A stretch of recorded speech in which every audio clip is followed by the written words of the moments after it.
Bharatiya Janata party के राष्ट्रीय अध्यक्ष जगत प्रकाश नड्डा का कार्यकाल अब अंतिम चरण में है और पार्टी में नए अध्यक्ष को लेकर सुगबुगाहट तेज हो गई है।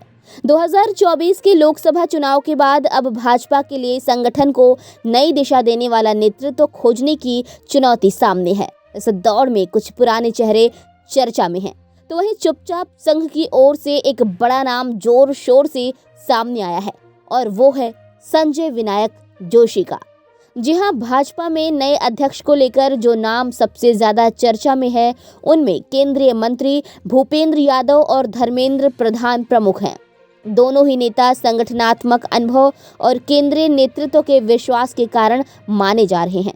लेकिन इसी दौड़ में एक ऐसा नाम भी है जो वर्षों से पर्दे के पीछे रहकर संगठन की नींव को मजबूत करता रहा है, और वो नाम है संजय विनायक जोशी का। संजय विनायक जोशी उर्फ संजय भैया जोशी आज भले नॉन प्रोफाइल वाले माने जाते हों, लेकिन वो आज भी संगठन को मजबूत रखने के लिए पर्दे के पीछे से काम कर रहे हैं। बता दें कि संजय जोशी को संघ का एक मजबूत सिपाही माना जाता है। साथ ही सरसंघ चालक डॉक्टर मोहन भागवत से उनके मजबूत रिश्ते इस बात को और मजबूती देते हैं। संजय जोशी का नाम भाजपा के लिए कोई नया नहीं है। वे राष्ट्रीय स्वयंसेवक संघ के पूर्णकालिक प्रचारक रहे हैं और संगठन के लिए उन्होंने जमीनी स्तर पर अभूतपूर्व कार्य किया है। इंजीनियरिंग की नौकरी छोड़कर उन्होंने संघ के प्रचारक के रूप में अपना जीवन समर्पित किया। जोशी ने गुजरात में 1988 से 1995 तक संगठन का कार्यभार संभाला और इसी दौरान नरेंद्र मोदी के साथ काम किया। जोशी को संगठन के एक सच्चे बैक रूम स्ट्रेटेजिस्ट यानी कि गुप्त रणनीतिकार के रूप में जाना जाता है। उनका पूरा ध्यान पार्टी को जमीनी स्तर पर मजबूत करने पर रहता है और यही वजह है कि वे आज भी कार्यकर्ताओं के बीच खासे लोकप्रिय हैं। ये बात किसी से छिपी नहीं है कि संजय जोशी और प्रधानमंत्री नरेंद्र मोदी के बीच पुराना मतभेद रहा है।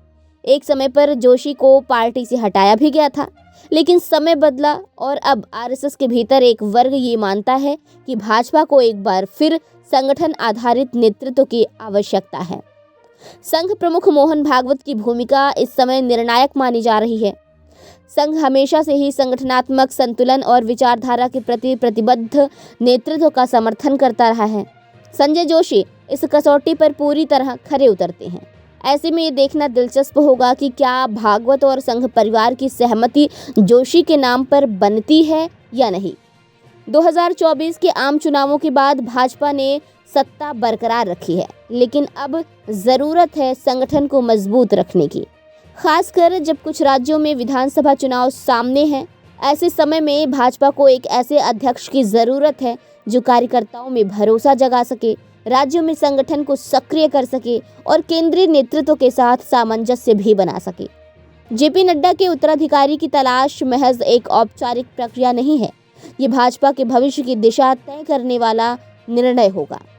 वहीं भूपेंद्र यादव और धर्मेंद्र प्रधान जैसे अनुभवी नाम जहां सत्ता और संगठन दोनों का संतुलन दिखाते हैं, वहीं संजय विनायक जोशी एक ऐसा विकल्प है जो भाजपा को उसकी वैचारिक जड़ों की ओर फिर से खड़ा कर सकते हैं। अब ये देखना बाकी है कि पार्टी सत्ता के चेहरे को आगे रखती है या संगठन के स्तंभ को। आपको ये खबर कैसी लगी, हमें ज़रूर बताएं कमेंट बॉक्स में। देश दुनिया की बड़ी खबरों के लिए हमारे चैनल को सब्सक्राइब करना बिल्कुल ना भूलें। नमस्कार।